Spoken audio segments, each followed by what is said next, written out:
everyone. So I think all of you should know me by now. I'm Ma'am Suhaila. I'm gonna be teaching you, not teaching per se lah. I'm gonna be sharing with you knowledge on digital forensics. And I know that you've divided into two groups. Ada yang dah pilih big data, ada yang dah pilih forensics. So congratulations on choosing forensics. I think this is the better. That's my personal opinion lah kan. Because this is my specialty anyways. So this should be more like an interactive punya course, hopefully, if we have the chance, inshallah, throughout the semester. Okay, so I remember most of you. Hopefully you know the drill when it comes to my classes. I very much stress on attendance. So you need to attend my classes. You need to make sure that you are on time. So we have to decide on a timing as usual. Every class, I always tell you to do that. Whether we're going to start at 2, tepat-tepat at 2 o'clock, or it depends on you guys. So you let me know and then you have to commit to it. Oh, and then Thursday as well, it's going to be at 2 o'clock in the afternoon. Okay, let me just share. Okay, so first and foremost, today we're not gonna, I'll try to cover as much as I can today, but I have a meeting at 3 that I have to attend to. So I'll try to finish before 3 and then I'll cover it back on, it's not Thursday, on Friday kan? Friday at 10. Thursday is another class. So Friday at 10 until 11. So maybe if kita tak sempat nak finish the first chapter today, I'll cover it on Friday. So is that alright with you guys? Yes, Do you ma'am. understand? Are we Yes, on the same length? So how's everyone? Semua okay? Okay, ma'am. Fine, ma'am. Okay, I haven't Okay, seen you for ma'am. berapa? Has it been One semester ke? year. 1 year, so it's been 1 year. So hope you guys have progressed and dah membesar dengan jayanya dari segi academics lah. Okay. Alhamdulillah. Membesar dari segi ni tak tahulah kan. Okay, so let's just run through digital forensics. So we have 2 classes, 3 classes that's taking digital forensics, and you have 2 instructors, which is me and Puan Nurul. So we've decided this year that we're going to go our separate ways. So meaning that your course will not be the same as TSK1 and TSK2 because it depends on the instructors. We'll have a separate, how do I say it? The lesson plan should be the same because your finals will be the same. But we are looking into doing things a little bit differently. Okay, let me just open your... Do you have access to your e-learning already? Ada tak? Dah boleh access e-learning ke? E-learning tak upgrade lagi, ma'am. Oh, belum lagi So you tak dapat lagi lah access. So because when you get to go on e-learning, you'll see there's already slides that has been included, but those slides you can refer to those slides as additional punya reading content, but that's not what that's not what I'm gonna use for you guys, because I feel that the slides over there is not particularly good. So I'm going to share with you in Microsoft Teams the slides that I'll be using throughout the semester. And hopefully we can incorporate some lab works because you guys are kepujian kan? You guys, your specialty is going to be in digital forensics. So I want you to be prepared. I want you guys to understand digital forensics on a deeper level so that when you start to go and branch out into your industrial training and during your working experience nanti pun, you can actually choose directly that you want to go into digital forensics. So your seniors right now, a few that I know of, especially those who are going on training in dekat MCMC, dekat SKM, and also dekat CSM, which is Cybersecurity Malaysia. They are directly involved in cybersecurity. So hopefully I can try to ask them to join you guys and let you guys join in and share the experience ataupun share apa yang diorang buat masa LI, so you guys know where your standing is in the community lepas you graduate nanti, especially in forensics, which is very very interesting. um so I will plan that out later. Eh? Uh, so I will put that in your course in Teams, the latest slides. Mana lesson plan tadi? Okay, let me share with you. Bear with me. My PC is not cooperating with me today. Okay, sekejap. So we'll just go through briefly the lesson plan. Okay, do we need introduction sessions? Tak payahlah kan? Saya rasa macam masa I will get to know you throughout the semester, and I already know, I already remember some of you as well. Sorry if I don't remember your names. I'm bad at names, but I remember you. Okay, so that's what's most important. Okay, so can everybody see this? The thing that I'm sharing right now? Shouldn't have shared that. Sorry. Ayoi, slownya. Okay, so this is the lesson plan that's going to be in your e-learning once you can actually get to access it. So digital forensics is a course where you take in your second year, second semester. So this course used to be in your final year, which you have to do during your PSM and stuff like that, because we want you to have a proper understanding of computers before you can take digital forensics. Tapi realizing the fact that for you to understand the basics of digital forensics before you start to choose your final year project punya thesis, ni kan, we'll talk about that later on as well. So kalau korang dah belajar dulu, so korang akan dapat a better understanding of what is digital forensics and what kind of projects that can do, and it will benefit you more. So we're hoping that by introducing digital forensics awal-awal ni, you guys will get a better grip, and then you guys can propose better PSM ataupun project punya ideas lah, your final year projects.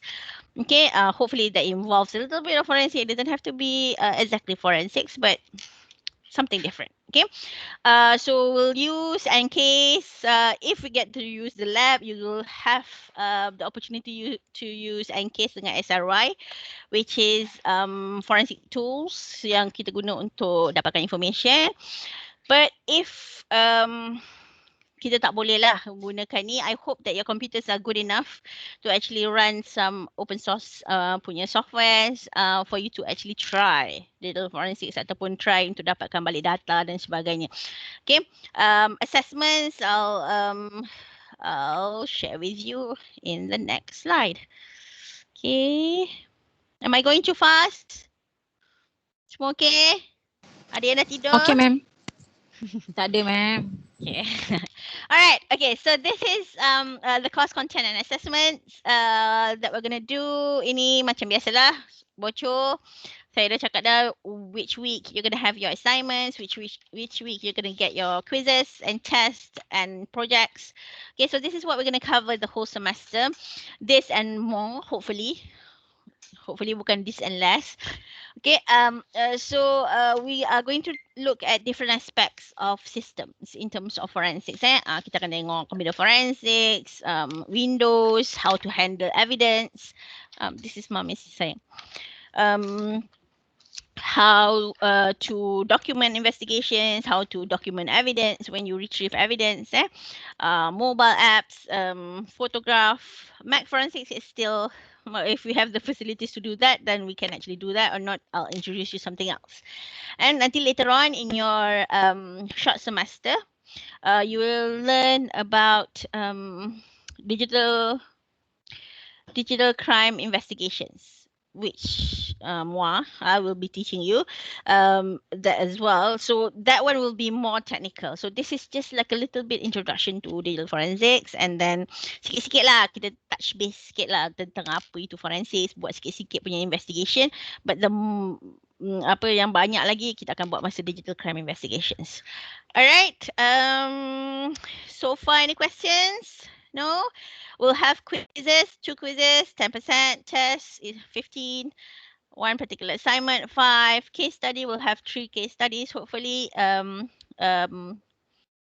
15 marks, project where you will need to do your own investigation and provide a report. So this is the plan currently. But if I have any if I tweak it a little bit, I'll let you know throughout the semester. Okay. Any questions on assessment so far? I'll put all of this in your teams, Not your e-learning, your teams. Alright, ma'am. Okay. All right. Okay. So, should we start? Can we start? Do we have full cast? Ada juga. No, ma'am. Yes, ma'am. Ma'am, yang slide Alright. chapter 1 ni pun ma'am letak dekat MS Team file lah. Yes, I'll do everything there. Tapi saya belum masukkan Okay. lagi. Oh, Alright, okay. so everybody has to focus on my slide. Alright. Okay, so welcome. This is Digital Forensics TSS 3323. This is my email, my phone number. I think you guys should have that in your phone already. Simple rules in my class. You have to attend all classes online, on time, and without fail. Miss more than 2 classes, as you know.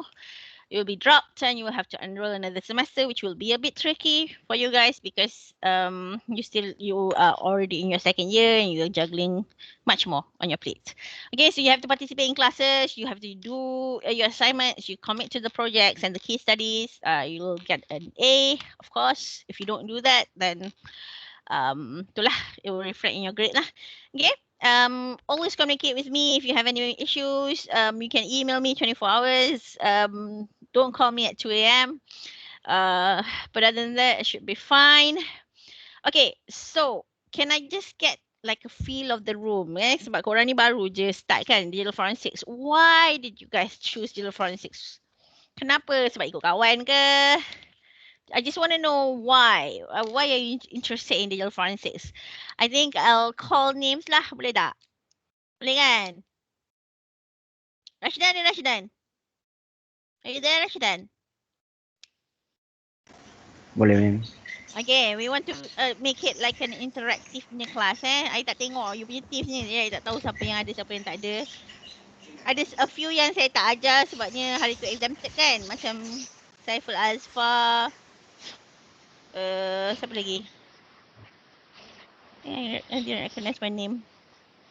Nazatul Ashikin saya tak ajar kan? Tak, ma'am. Sebab korang exempted hari tu. Ya, ma'am. Okay, Rashidan, are you there? Rashidan. If you're not there, I'll count that as a no, as not attending. 2 classes then Ma'am, you're out. Rashidan ada. Ada? Okay. Ada, dia mic dia tak fungsi. Oh pula. Macam Ma'am? Rashidan. Ya, ma'am. Rashidan. Can you switch on your cameras whenever I call your name, you want to answer your questions, then you switch on your camera and then you can switch it off. Tak kisahlah. Tapi whenever I call your name, so switch it on so I know that you're there and I'm not speaking just to my laptop like a lunatic. Yes, Rashidan, boleh buka tak? Kamera.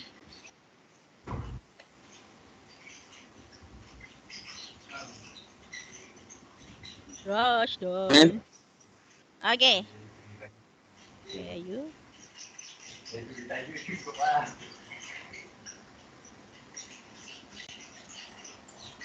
Yes, Rashidan. Kenapa pilih digital forensics? Sebab lagi senang. Sebab apa? Senang? Sebab lagi senang. Lagi senang? Macam mana you tahu lagi senang?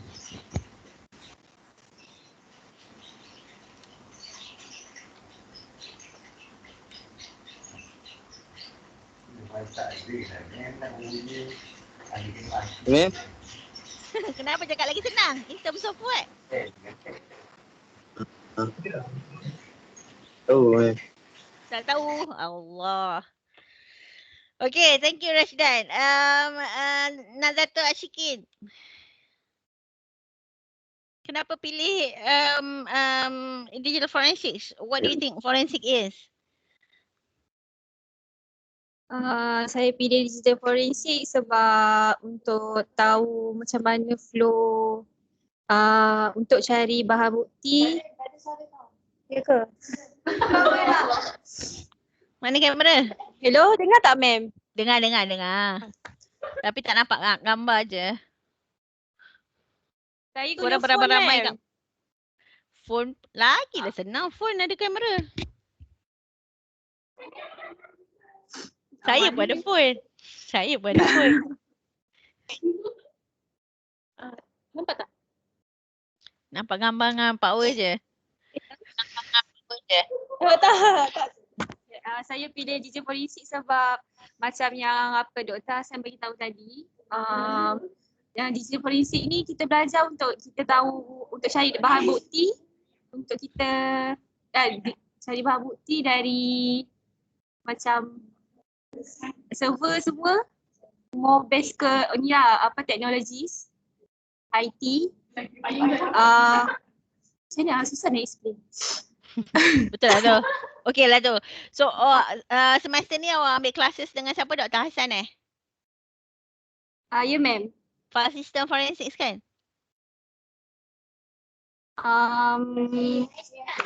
Ya ma'am. Lagi? Lazim Lazim aja? Dengan Captain. Ya. Dia aja image forensics Ya ma'am. Okay, so since they want dah ajar yang tu, I won't cover that. Okay, thank you Nazato. Can I just get one more answer from maybe Chu? Okay, thank you ma'am. Thank you. Yes ma'am. Chu, kenapa pilih forensics? Why did you choose forensics in particular?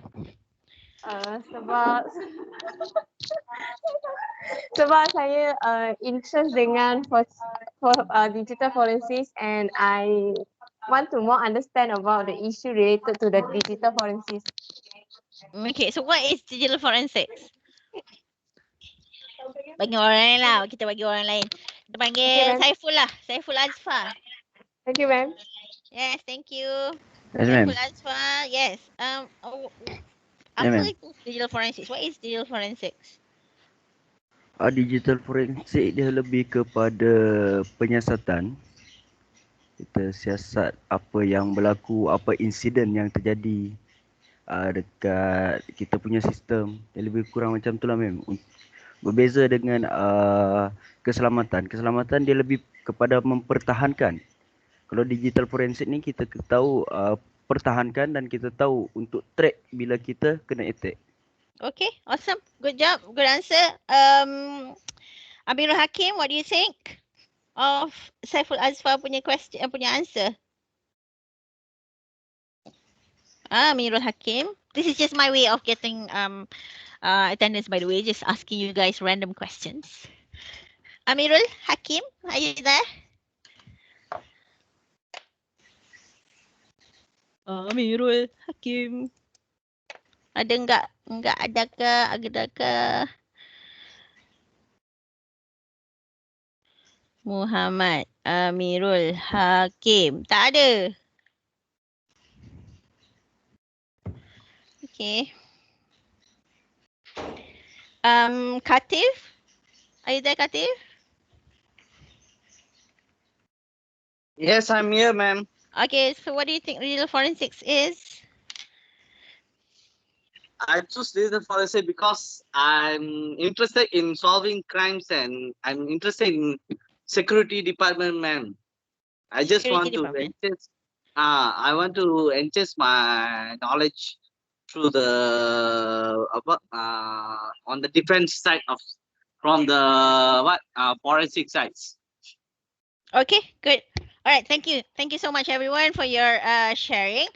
Okay, so digital forensics ni adalah like most of your kawan-kawan share is about investigating crimes. So you know there's a lot of cyber crimes that's happening right now.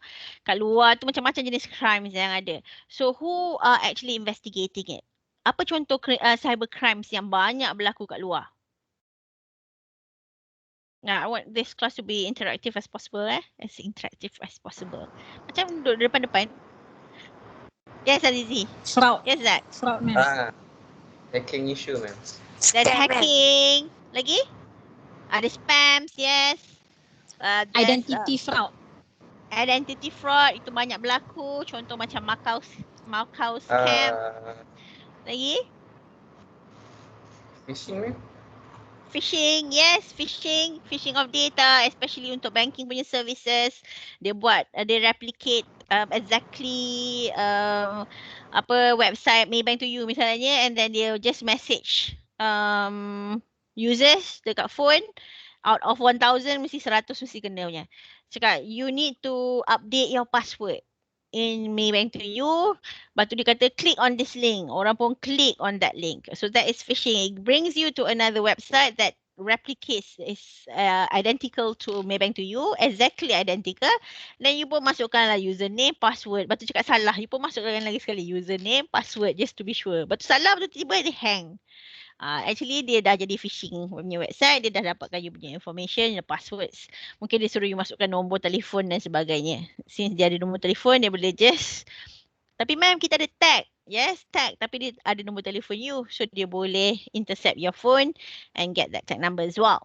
And nowadays, rasanya Maybank to you pun dah nak start tak nak ada tag. So maybe they will introduce more security in the future. Okay. Apa lagi contoh cyber crimes? There's ransomware. Do you guys know what ransomware is? Yes, ma'am. So what is ransomware? Ransomware ni dia adalah satu attack di mana dia encryptkan data of an organization, and dia kata if you nak this particular information, dia encrypt lah, dia guna encryption, dan dia kata if you want this information, then you have to provide us, bayarlah 1 juta ke 2 juta ke berapa ratus ribu ke, and then kita akan release. Kalau tak, you tak akan dapat balik data tu. Tapi ma'am, kita kan boleh decrypt. Tapi you know how encryption works. It can be multiple encryptions. It will take a lot of time to actually configure it ataupun break the encryption. So that will come, that's where forensic comes in. I wouldn't say that forensic will definitely get back your information, but there are cases where forensics can actually get back your data. All right, I'll hope that I will share a little bit more on these practical parts with you later on in the semester.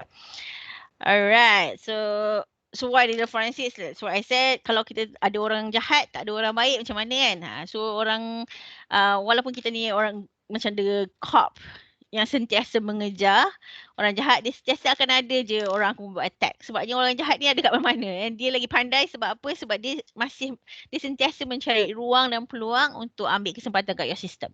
Okay, they try to manipulate ports, they try to manipulate layers of security, they try to manipulate maybe weak passwords or connection to internet, phishing dan sebagainya. Tapi kalau orang baik ni sentiasa mengejar lah. So that is the disadvantage that we have. But at least if we can kejar, kita boleh tangkap lah dia penyelaian ni semua. Alright, okay, so the anatomy of digital forensics. So there's 2 types of investigations when we talk about digital forensics. Ada criminal dengan ada civil. So criminal ni is usually like it involves murder ke kan, dan sebagainya. So it's between the government vs the accused.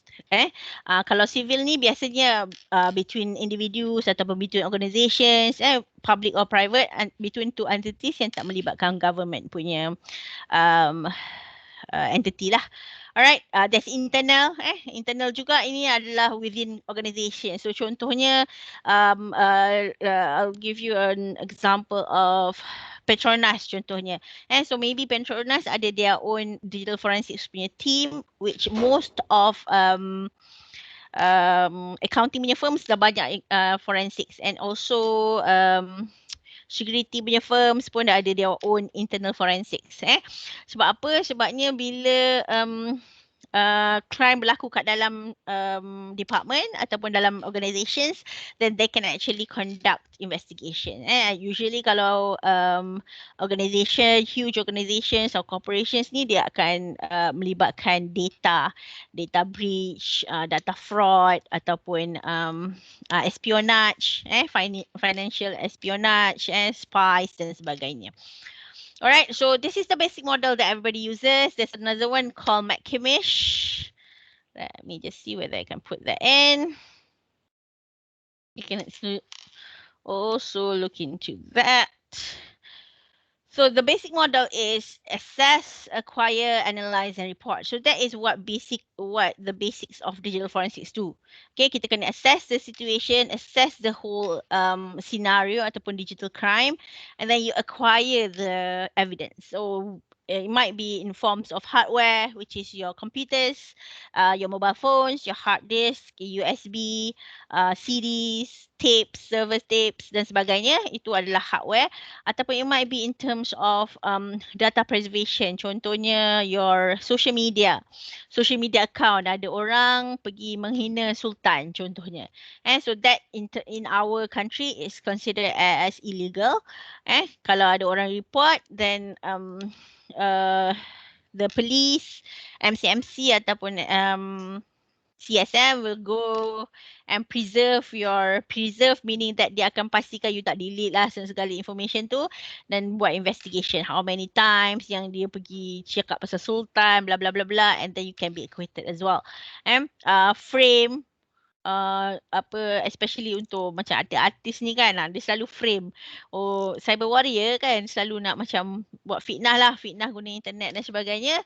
So you can actually preserve those data on social media and get it back to the lab and analyze it. Okay, so the third is analyze. Usually what we do is we do a forensic image punya copy of hardwares. Kalau kita tak dapat bawa balik hardware tu balik ke lab kita tu meaning forensic investigators punya lab, we will do it on site ataupun dekat office. So after you dah analyze, you can actually report. You have to report it back. You are not police, meaning that you bukannya orang yang cakap you bersalah, tak. You bukan lawyer yang cakap awak bersalah dalam hal tak. You punya tanggungjawab sebagai forensic investigator is to analyze the information, to assess, to acquire and analyze the situation. So that's the basic model. Then there's a lot of multiple other models pasal digital forensics. There's even Casey ni ataupun Casey model. Dia tambah a little bit more lah. Kita identify ataupun kita assess, and then you collect ataupun you acquire these data ataupun evidence. You preserve the evidence. You make sure that the data is still will be there when you do your analysis. You buat examination, you buat analysis, and then you buat reporting. And there's many more models yang available, yang steps dia lagi banyak, tapi all of that is based on the basic model, which is 4 tu. Okay. So this is the expansion of how a forensic investigation is done. So investigation types, you need to identify apa law yang berkait. So have you guys taken ethics? Dah kan? Yes, ma'am. Okay, so I hope that ma'am. you've already touched on cyber laws yang berkaitan and cyber policies within Malaysia, which will be beneficial for you for your first assignment nanti. Alright, so also you will identify roles within your team. So mungkin macam case besar-besar. What we did 2 years back is macam bila kita ada physical classes, kita boleh buat lawatan, and we brought the students ataupun korang-korang ni lah yang belajar digital forensics, kita bawa lawatan pergi tengok forensic lab dekat SKIM, dekat MCMC ataupun kat CSM, so you can get a feel of forensics. Tapi sekarang ni tak boleh lah because of the pandemic. Nak buat kelas physical ni pun ambil masa jugalah. Tapi fret not, hopefully ada rezeki untuk kita panggil orang untuk sharing dengan kita lah. Untuk DCI, untuk the other subject that we'll learn later on, digital crime investigation, yang tu memang full on panggil orang and buat buat analysis. Tapi sekarang this nantilah saya try to find the best way to do this. Okay, ini types of investigation, and then it depends on which investigation that you have to do. Kalau criminal, selalunya you kena ada warrant, you akan subpoena your suspects ataupun your witnesses ke dan sebagainya kan. So you need all of this in order for you to do an investigation.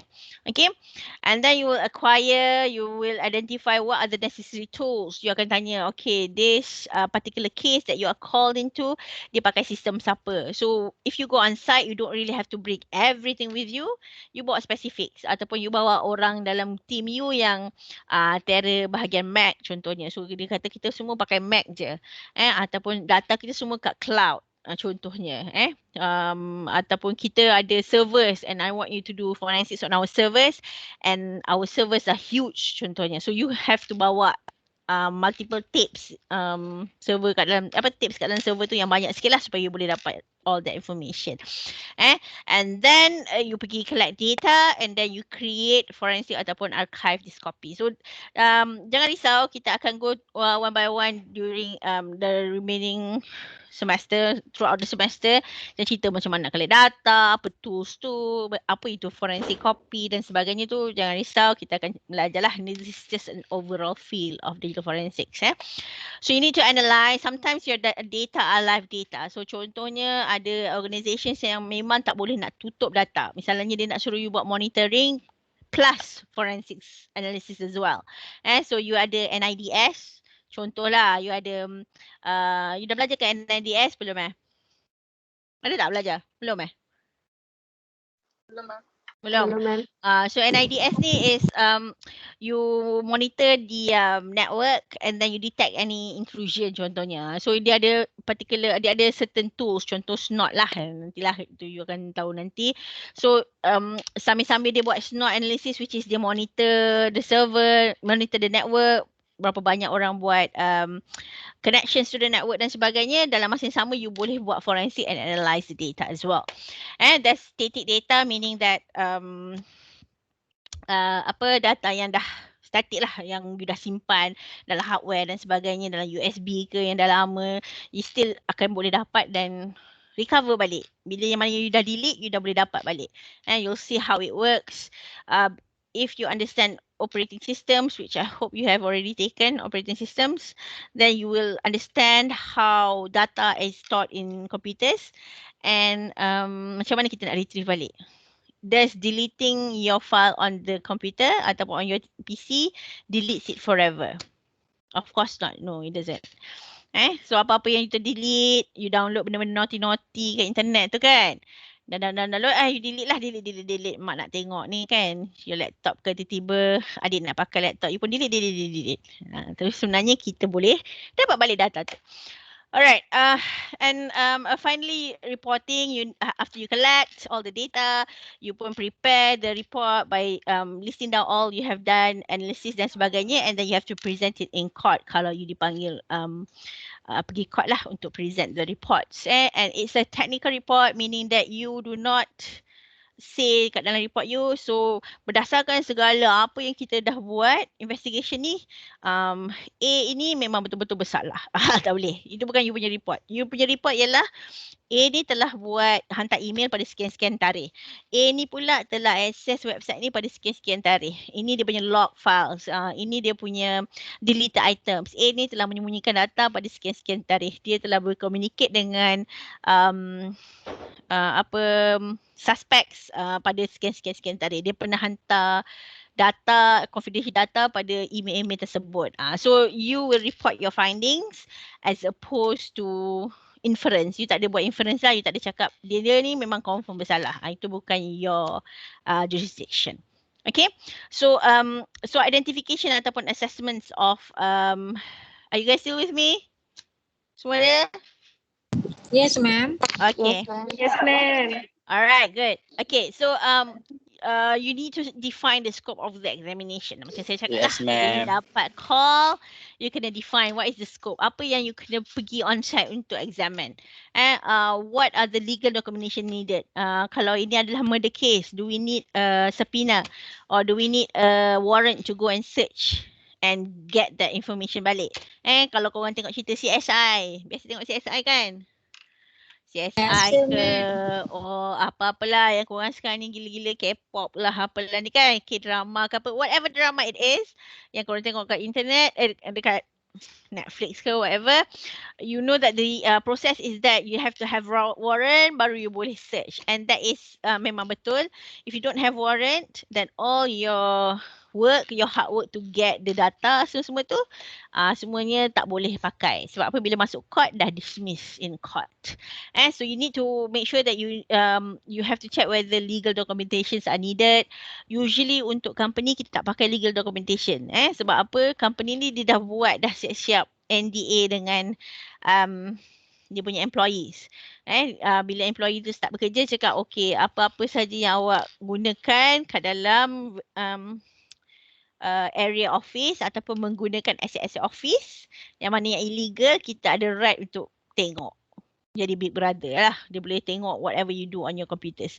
And most of it just sign je. Kita tak tahu pun sebenarnya company ada hak untuk check balik. Okay. So usually untuk internal ataupun organisation punya cases, kita tak perlulah warrant tu. Alright, get any permissions required for resources not covered by warrants. Contohnya macam ada orang tengok pornographic punya website menggunakan di lab UPNM contohnya. So technician pun claim dekat ni, buat report polis, suruh polis check contoh. Okay. So dia bila kita tengok-tengok dia menggunakan YouTube punya account, which is YouTube. Dia pakai Yahoo account contohnya. So if dia pakai Yahoo punya account, is actually tagged to the Yahoo server. So kalau kita nak dapatkan information tu, kita mesti melibatkan Yahoo. Contohlah. So digital forensics is a bit tricky in terms of permissions and legal documentation. So it's not just about technical, tapi it's all about the you need to know your stuff. Senang cerita macam itulah. Okay. You need to identify the tools ataupun required, identify who are the person required to do the analysis and who are the stakeholders. Siapa yang akan dapat data ni? Siapa yang kita nak please dengan data ni, ataupun bukan please lah in terms of objektif kita punya case tu tercapai ke tak. Alright. If I'm going too fast, please let me know. I can't see your faces. So I have no idea what you guys are doing right now. So hopefully you understand what I'm saying. Okay. So next is collection methods. So collection methods must ensure that the data is authentic. So how do you know whether the data is authentic atau tak? So you need to know your stuff. Okay, sama ada data ni pernah di manipulate kan ke tak, ataupun lepas you dapat panggilan tu mungkin ada orang erase. Kalau you guna iPhones, you boleh you ada you can erase your iPhones from mobile bukan daripada off grid lah, maksudnya your phone doesn't have to be in front of you, tapi you dah boleh wipe data. You guys know that kan? Tahu kan? Tahu tak pengguna iPhone? Ada tak pengguna iPhone kat sini? Tak tahu? Tahu? Tak tahu, ma'am. Tak tahu. Kalau pakai iPhone, you boleh actually remotely wipe your data. Maksudnya kalau penjahat pakai iPhone, contohnya dia boleh remotely wipe data without being there. So you need to make sure that the data is authentic, data tak ditukar, so that you catch the proper ataupun the right suspect.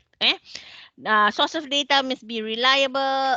Nothing was modified throughout the process. So ada cases yang mana kita dapat polis dengan investigators dapat hardware ataupun PC ataupun phone dekat tempat kejadian. Mungkin dia buat raid dekat tempat perjudian contohnya, dan dia nampak macam-macam ada.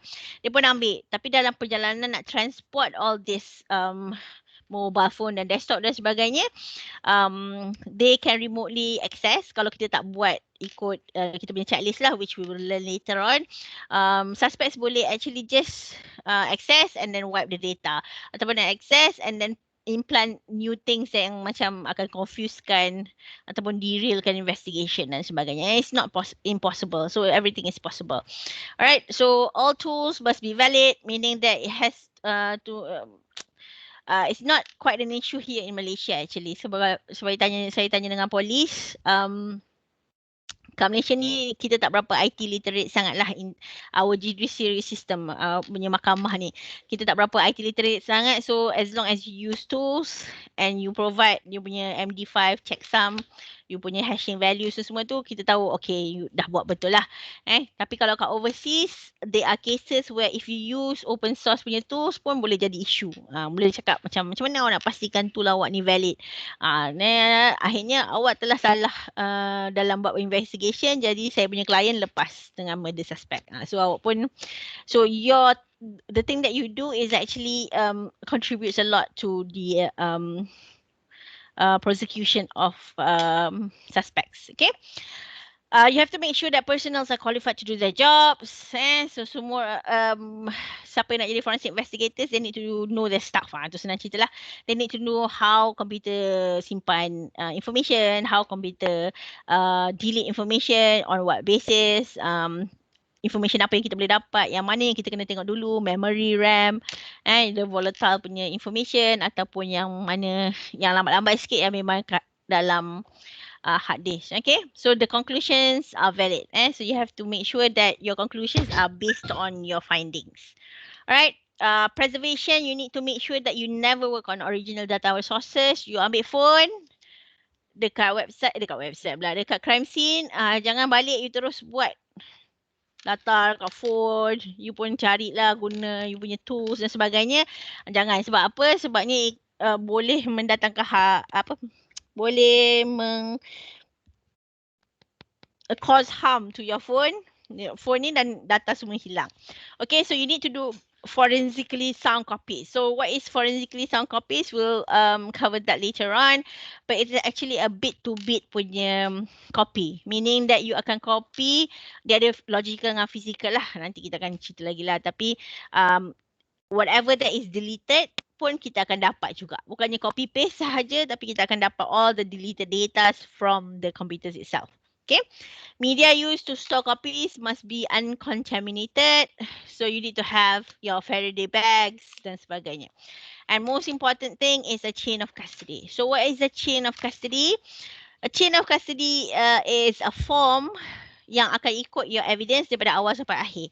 So kalau you pergi dekat tempat perjudian tu, contohnya you jumpa 10 desktop ataupun 10 desktop and hard disk dengan phone, combination of 10 items, you need to have 10 chain of custodies and it will follow the evidence daripada awal sampai akhir. Siapa yang pegang, lepas tu mula-mula first responder pegang sebab dia pergi on site ataupun polis ambil, lepas tu polis serahkan pada orang ni, lepas tu orang ni ambil, dia bagi dekat analyst, lepas tu analyst ni buat, dia analyse satu benda je, dia letak balik kat dalam safe and then analyst lain pula ambil. So you need to have the trail of people that has access to that particular evidence. So if you don't have a chain of custody, your evidence tu tak dikira masa dalam court. Okay, so that is very important, chain of custody. Next is examination, where we need to do to work on finding information from all the possible sources. So let's just get a feel. Korang dah belajar operating systems kan? Dah belum? Dah. Okay, so ini korang dah terror ni. Okay, so what is slack space? Anyone? Ataupun saya panggil lah. Slack space. Tirmizi. Do you understand? Do you remember what slack space is? Jangan pun laju men-Google. What is slack space? Yes, ma'am. Slack space apa? Tahu ke tak tahu? Space tu macam tak ingat. Tak ingat. Tanya Hayat. You Pilih need Hayat, pilih ma'am. Hayat. Okay, kalau macam tu hari Jumaat, you will need to answer questions. Tarmizi salah. Okay, Talia Hayat, pick a number. 1 to 17. Pick a number, Tirmizi. Hello. Apa, ma'am? Pick a number. 1 to 70. Ah, 7, ma'am. 7. Alif. Alif Aisyah. Alif Aisyah. Oh, ya, kena ke Alif. Kena kat Alif. So what is slack space? Let's space. Tahu Ini saya. OS patut belajar ni. Saya ingat gitu-gitu je, ma'am. Kita-kita apa yang awak ingat kita-gitu tu. Saya ingat slash space ni macam leftover storage je. Leftover storage. Okay. Betul ke tu? Irsyad. Betul tak Irsyad? Betul, ma'am. Betul, ma'am. Ya ke? Ya, ma'am. Betul, ma'am. Leftover space from what? Hard disk, ma'am. From Ke memory. Hard disk, ma'am. Okay. We'll look into this Hard later. disk. Ni patutnya korang, bila korang belajar OS, korang ada belajar pasal partitions, korang belajar pasal sectors kat dalam hard disk, betul tak? Ada. Ingat tak ingat? Ada ke belajar macam tak ada je. Alamak, susah lah Ada, nak ma'am. melukis macam ni. Partition. Okay. Tak apalah. Ni nanti saya akan terangkan dengan lebih lanjut. Tapi please look into what is slack space, what is unallocated space and what are hidden partitions. So kalau you tengok balik OS, you akan tengok macam mana sistem tu simpan sesuatu data. Okay, so dekat kita ini adalah satu disk kat dalam hard disk lah contohnya. So kita ada multiple sectors dia bulat-bulat and then dia ada sectors dia. Sektor mengikut partition dia. Okay, dan setiap sektor pula ada bits dia pula yang mana disimpan data. So this is what you have should have been covered in OS lah. Ni saya ulang balik je lah. Kan? So if a data comes in kat dalam komputer, dia akan simpan. It's either FIFO ke LIFO ke, is the same thing. Last in first out ataupun first in first out. Cakap benda memang cakap ni kan. Okay, this is sebab itulah bila forensic ni kena well versed in your basics ataupun fundamental of computers. So contohnya satu data tu masuk, dia simpan data. Tapi dia tak cukup besar. Dia besar dia macam tu je. So dia ambil tempat sektor yang kosong. So dia ada 2 extra sectors sebab tak cukup besar. Tapi bila ada data baru masuk, dia tak simpan kat sini, dia simpan pula kat tempat lain yang mana yang nampak kosong. Macam orang pergi tengok bola dekat stadium. Okay, bila you datang satu kumpulan, dia bukan nak duduk dekat-dekat, mesti dia nak duduk dekat tempat yang dia suka dan duduk beramai-ramai kat situ. Betul tak? Betul tak? Betul, ma'am. You understand my analogy? Betul, ma'am. Betul, ma'am. So masing-masing, Betul, ma'am. so you akan nampak ada banyak dekat stadium kalau you tengok kat TV lah. Ada banyak tempat kosong. Mata katalah banyak tempat kosong. Dia tak penuh, nampak macam penuh tapi dia ada banyak tempat kosong. So that is actually slack space. Meaning that computer recognize as data sektor ni penuh sebab dah ada data. Tapi sebenarnya dia ada tempat yang kosong lagi kat sini. So that is slack space. Faham? Ma'am. Faham, That ma'am. is a slack space. So selalunya slack space ni lah yang hackers ataupun ni lah cyber terrorist ataupun cyber attackers akan guna untuk manipulate untuk simpan data kat situ. And which you tak boleh nak carilah kononnya kan. Kalau you tak guna tools, dia akan jadi susah sikit lah untuk cari information yang tersembunyi ni. You cari-cari nama file ni secret. Tak ada pun nama secret. Tapi sebenarnya dia dah tukar extension ke, dia sembunyi kat mana-mana ke dalam slack space. Alright. So what is unallocated space as opposed to slack space is komputer memang siap-siap dah Contohnya kalau kat stadium contohnya dia dah siap-siap 3 row ni untuk macam depan ni adalah untuk VIPs contohnya. So dia memang tak allocatekan pada computer systems tempat tu untuk data letak. So dia akan cakap sini data dia penuh ataupun dia akan cakap kat sini is restricted, data tak boleh simpan kat sini. So that is unallocated space. So usually dia nak guna untuk backups ataupun dia nak guna simpan sistem punya files. So that is unallocated space. Itu pun selalu cyber terrorist ataupun cyber attackers akan guna ataupun manipulate these spaces untuk simpan data kat dalam computers. So itu analogi yang saya rasa macam senang sikit lah korang nak faham in terms of slack space dengan unallocated space. Nanti kita akan tengok macam mana tools, forensic tools boleh dapat balik data tu. Hidden partitions, itu pun boleh lah. You pun tahu kan macam nak hide partitions, you can divide your hard disk ataupun your external tu, you boleh divide C, D, E, F and then you can hide one partition. Macam mana nak unhide, you need to have a key which is encrypted dan sebagainya. So hidden partitions. But if you use forensic tools, most probably ataupun there's a high probability that you can actually get all the information back. File system saya tak nak tekankan sangat. Sebab apa? Sebab this one you will learn with Dr. Hassan. Okay? Faham setakat ni?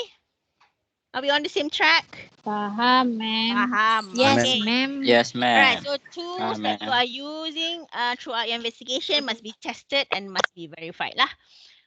And that it goes to apa benda kita panggil overseas lah, especially Malaysia ni tak berapa sangat. Alright, so analysis. So people other than the investigator, Allahu Akbar, may be called upon to examine the data. Contohnya macam MH. Apa MH yang hilang kat air tu? Yang hilang daripada pandangan. 370, ma'am. 370 kan?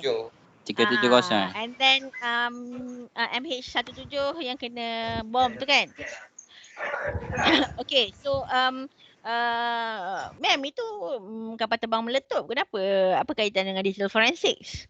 Okay, but there is satu benda tu akan dikonsider sebagai satu cyber crime apabila ia melibatkan ataupun dia menggunakan komputer dalam dia punya crime. Contohnya orang nak buat kidnapping. Kidnapping is a physical act of crime lah kan. Dia pergi dan dia colik orang tu. Tapi mungkin dia menggunakan telefon untuk check pula whereabouts. Contohnya, dia guna ni, dia tengok social media. Orang tu cakap, saya kat rumah, saya tengah makan ramyeon kat rumah. Contoh lah kan. Ataupun saya tengah makan Maggi kat rumah ni.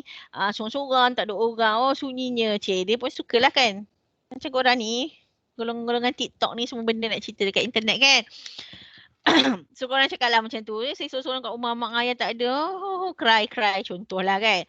So kalau lah orang kriminal tu dia menggunakan phone untuk check your whereabouts, so dia sebenarnya satu kidnapping tu boleh jadi cybercrime sebab dia menggunakan phone ataupun mobile devices semasa membuat investigation tu. So forensic analysis akan kena panggil untuk membantu penyiasatan juga.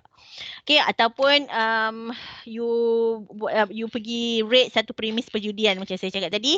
Apa kaitan perjudian dengan komputer, ma'am?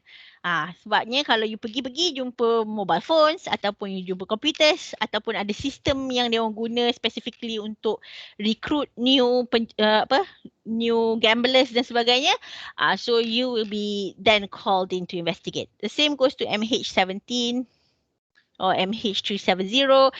Kat dalam airplanes tu ada apa? Dia ada apa yang kita boleh jadikan dia sebagai digital forensics? Black box ma'am. Yes, Black dia ada box, black ma'am. box. Yes. So what is black box? Black box ni dia rakam segala benda yang ada kat dalam ni. Sebab tu you boleh dengar macam all this rakaman videos ataupun the exact coordinates where dia hilang ataupun bila dia kena bom dan sebagainya. So when we went to MCMC, our previous visitation, dia orang memang cerita lah, dia orang memang terlibat dalam investigation MH dan dewan ni all of them basically computer punya ni lah kan. komputer, social media punya experts. Tapi tiba-tiba dia orang kena belajar pasal aeroplane. Sebab apa? Dia nak tahu macam mana data disimpan kat dalam black box dan sebagainya. So it's very very interesting actually. And most of the crimes nowadays, kebanyakannya memang akan guna komputer. Sebab semua orang pakai phones, semua orang pakai emails, fraud, financial fraud, you jual data dekat kompetitor, so most of it memang akan pakai computers ataupun phone. Macau scam, it doesn't have to do with computers tapi dia pakai sistem dan sebagainya. Alright, ataupun dia pakai telefon untuk recruit orang. Okay, so you need to analyze. Technique is as critical as the tools used. So you need to know the techniques of it. Kalau you dapat multiple tapes of servers, you tahu servers tu besar kan? So adakah you kena bertengok semua setiap inci server tu untuk cari information? Tak, you need to have techniques, meaning you can use keyword search, keyword based search, ataupun you use specific macam targeted sectors dan sebagainya. Okay, exculpatory evidence is critical as is incriminating evidence. So benda-benda yang macam evidence yang nampak macam tak ada kaitan tapi dia ada terkait. Ada terkait sikit-sikit. Macam walaupun macam tak ada ni macam tak relevan tapi sebenarnya dia terkait, dia boleh juga jadi very critical in your analysis.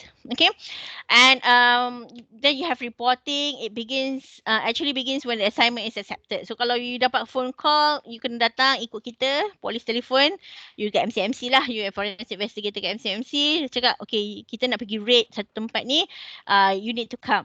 So when you get the phone call from the police, you need to understand the whole case. So you kena tahu, okay, kita kena start bawa ni, orang dia apa dan sebagainya. So you dah buka file dah daripada awal. So that reporting actually starts when you get your assignment. Okay. Then you have your first response documentation. First response is when you go on site ataupun dekat crime scene untuk dapatkan data. And then you have your case documentation. Everything that's related to the case, ada berapa banyak evidence yang you jumpa, kat mana you retrieve, kadang-kadang dia ada hard disk, dia sembunyi kat mana-mana. So everything you need to document.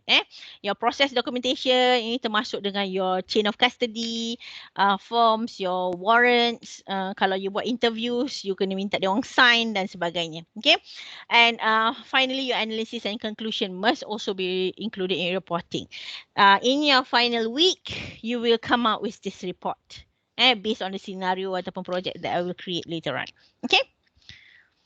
So you need to understand the scope, precisely what are you searching for. If, for example, you tengah work on a particular case, you dipanggil untuk menyiasat, you nampak, you dipanggil untuk tengok satu sisi ni, di mana kita tengok dia banyak download all this pornographic ataupun child pornographic punya dia download banyak websites which is sadly one of the most yang paling banyak case dekat Malaysia is child pornography. Okay, so mungkin orang tak berapa tahu, tapi child pornography is one of the highest cases in Malaysia and in the world actually. Sebab kalau you tengok dekat UK ke kat US ke, pornography is legal. Dia orang boleh tengok all this pornographic punya materials, but when it comes to child, it's definitely illegal.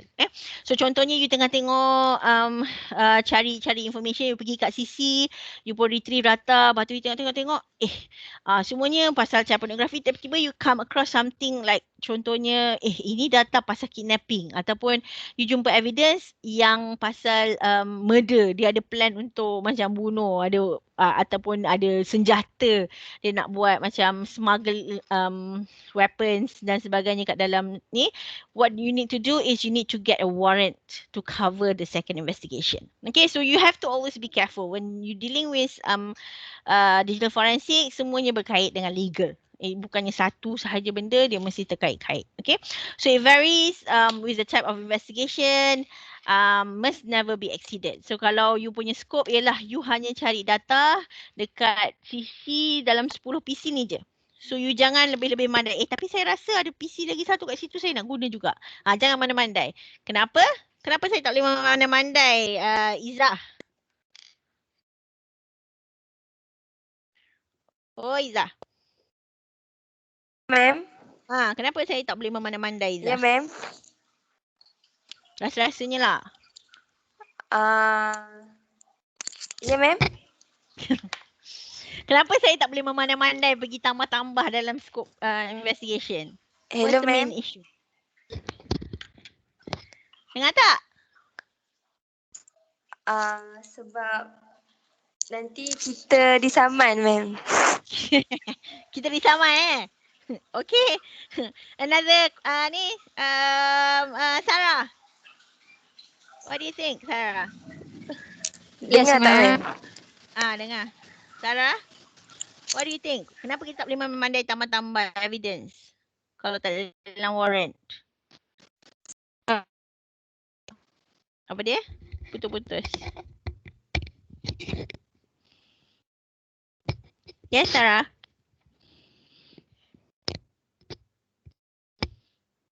Ma'am. Yeah. Kenapa? Tak boleh tambah-tambah, ma'am. Yelah, kenapa tak boleh? Sebab Nak tanya nanti hayat? lari skop dia. Lari Boleh skop. juga, ma'am. Lari skop. Lain. Farina. Melanggar authority. Siapa tu? Siapa tu? Rifleman. Saiful. Melanggar apa? Authority, ma'am. Melanggar authority. Okay. So what happens if you langgar authority? Tindakan undang-undang boleh diambil ataupun kita tak boleh Binakak, menang ma'am. di Kita tidakkan undang-undang. Tak adalah dapat kat kita sebab kita nak investigate. Tapi the most important kita tak thing, boleh I nak menang cari. lah, ma'am. Kita tak boleh menang. Case tu akan diterokan daripada mahkamah. Itu pentingnya. The case will be thrown out from the court. Kita tak boleh nak content pun. So you betul-betul dah buat investigation ni, betul lah. You ni memang tahu dah melalui investigation dan finding ni memang polis dah boleh buat inference bahawa A ni memang betul-betul bunuh suspek ni. Contohnya. Tapi sebab you terlebih sikit investigators, cyber forensic investigators tak ambil warrant untuk phone contohnya. Dia hanya dapat warrant untuk minta spesifik. Dia cakap dalam warrant tu very spesifik untuk apply to computers ataupun desktop dengan laptop je. Dia tak cakap mobile phone dalam warrant. Tapi you dapat information tu daripada warrant. So kalau lah lawyer tu pandai dan bijak, dia dapat detect yang tu, the case will be thrown out of court dan suspect tu akan dapat lari. Okay, so you need to be very specific. Bila kita minta a specific warrant ataupun a specific subpoena, kita kena pastikan benda tu betul-betul mencakupi segala benda yang kita nak. Sebab kita pun tak pasti apa yang kat mana kita punya information yang kita akan dapat nanti. Alright. Okay, good. And then the stakeholders. So ni siapa-siapa yang terlibat kat dalam stakeholders ni lah. Sama ada in terms of decision makers. Kalau itu adalah internal punya investigation, so mungkin dia akan impact top management. Dia mungkin akan impact law governments, government organizations. So you need to identify siapa stakeholder so that you can provide the best report suited for the stakeholders. Okay? Alright, so these are the basic documentations that will be provided within when you do your investigation. General procedure, process, timeline, chain of custody. This we will go through nantilah sampai ke hujung nanti. Okay, notes, first respond documentation. So bila you pergi dipanggil kat onsite, you kena ada all of this. In the UK, this is where I was first introduced to digital forensics. Kita panggil sebagai contemporaneous notes ataupun C notes. Nanti you boleh google lah contemporaneous notes ataupun C notes. Itu memang sangat penting untuk investigation. So bila you masuk dekat crime scene, contohnya you masuk kat crime scene, you nampak ada 4 PC, 4 meja dan ada 4 PC. So you kena buat lakaran, sketch kat dalam you punya note, tak kisahlah buku apa-apa yang you bawa, dan buku tu you akan bawa juga dekat court. Okay, so you akan kata kat sini you nampak ada laptop, kat sini lepas tu bila you cari-cari you jumpa pula satu USB kat sini. So you ceritalah ini B, A, ni orang B, ni orang C, orang D. So you akan cakap, oh kita jumpa ini adalah suspect dia. So this is your initial drawing ataupun initial note, sketch dan sebagainya. but it will be used during your court and keseluruhannya. Okay, photographs masuk-masuk, take 360 degrees of panoramic picture of the whole entire scene. Pastikan you tahu kat mana, kabel mana pergi kat kabel mana. Anything, semua ni you kena ambil. Videos, So usually for digital forensics, sorry. Saya akan set up crime scene. And then you guys will be investigators to actually retrieve that data. Tapi sebab kita buat online classes, I'll try to find something virtually. Okay? Alright. Can we take 5 minutes, please? Yes, ma'am. 5 minutes je, okay? Ma'am.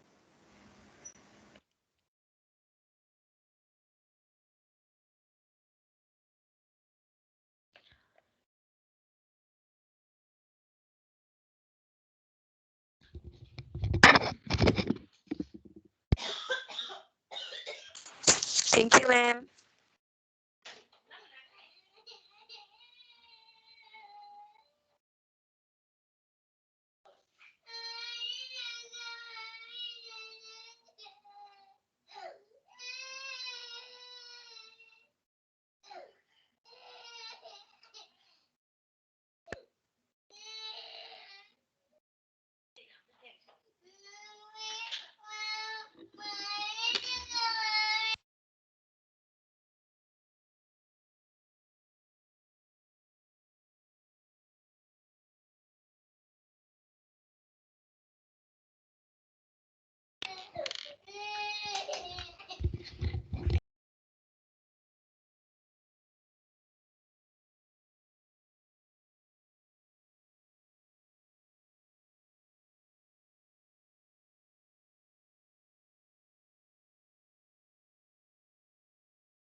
Okay, are you guys still with me? Can we continue?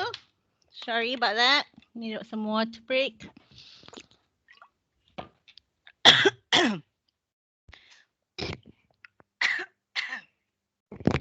Setakat ni semua orang faham tak?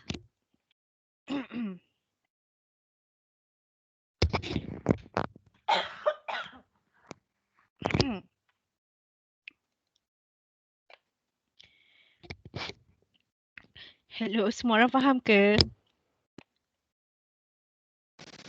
Faham. Faham, ma'am. Yes, ma'am. I think what we'll do is saya punya suara tiba hilang. Okay, I think what we'll do is since it's already 3:20, I have another meeting. We'll stop at that first. Kita akan continue hari Jumaat. But before we stop, I need to know siapa yang tak datang ni. Dinis ada Dinis? Dinis Tufa? Ma'am, saya ada ma'am. Saya ada. Haris. Oh, pergi mana Haris tadi? Saya pergi perbetul markah saya ma'am. Betul markah apa? Strategi. Oh, okay. Kira macam strategi macam tu lah. Dah tahu results lah? Korang semua dah dapat results? Boleh? Oh, okay, good. Dah, ma'am, dah. Tirmizi? Ada? Ya, ma'am. Ada, ada. Tadi saya dah tanya dah. Pavi, are you there? Pavi? Yes, ma'am. Okay. Farina? Saya tak tanya tadi. Jadi saya tanya sekarang. Farina? Ada. Irsyad? Are you there, Irsyad? Ada ma'am. Ada Islah? Ada, ma'am. Okay, so seorang je lah tak datang? Amirul Hakimi?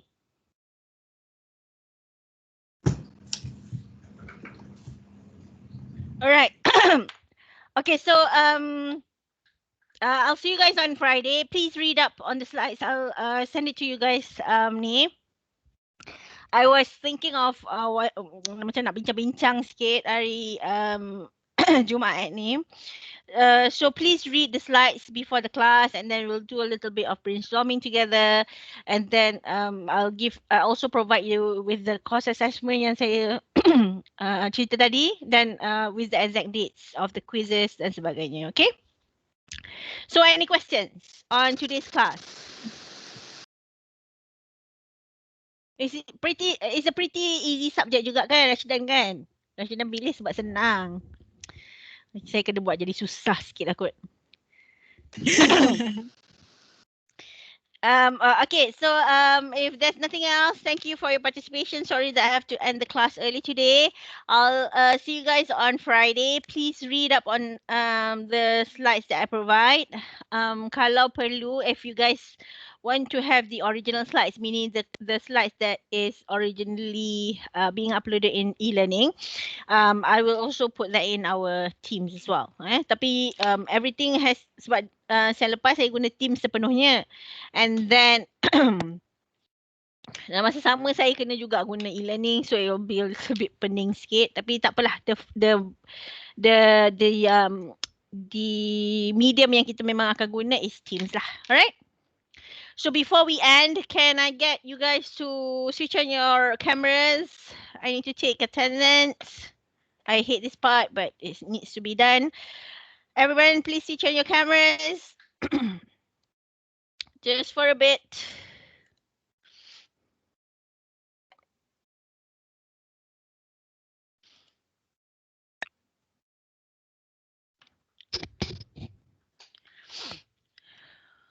For the attendance purpose.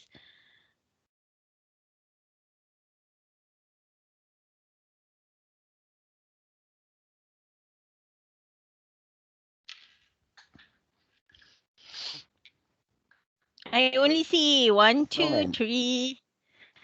Okay, saya nampak Chu dengan siapa tu? 1, 2, 3, 4, 5, 6, 7, 8, 9, 10. Mana orang lain?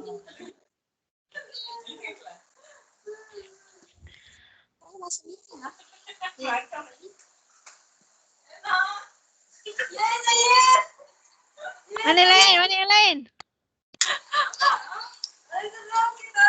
Mana yang? Ada ma'am. Saya nak ambil gambar ni. Alamak. Saya hitam kan. Okay, jangan bergerak-gerak. Okay, ma'am. Saya tak ada gambar ni, saya tak ambil lah ni. Saya kira tak datang nanti ni kalau tak buka ni kamera.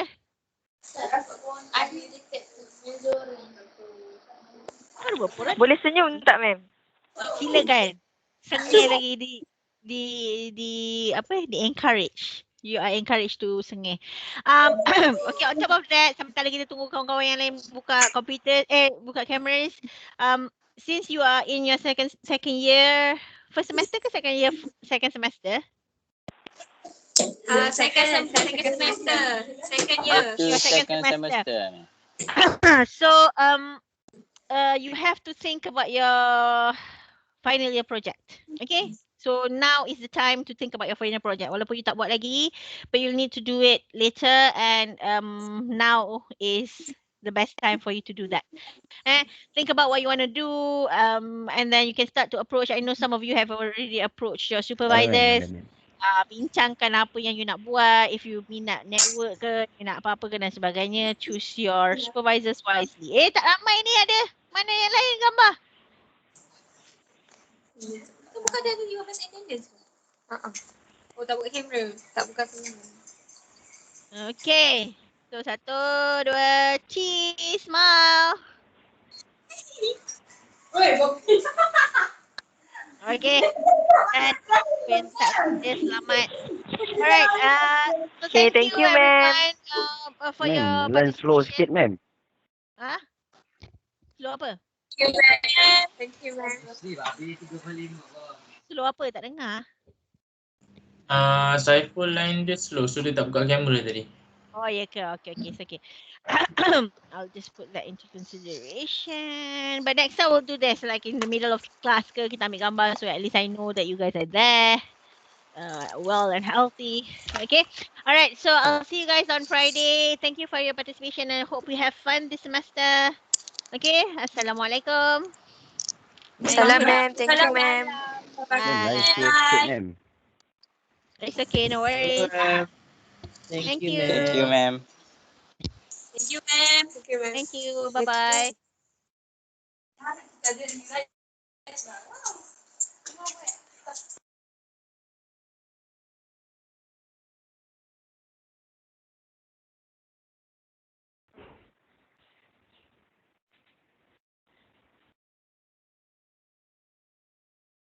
Ada. Dengar tak? Dengar ma'am. Dengar ma'am.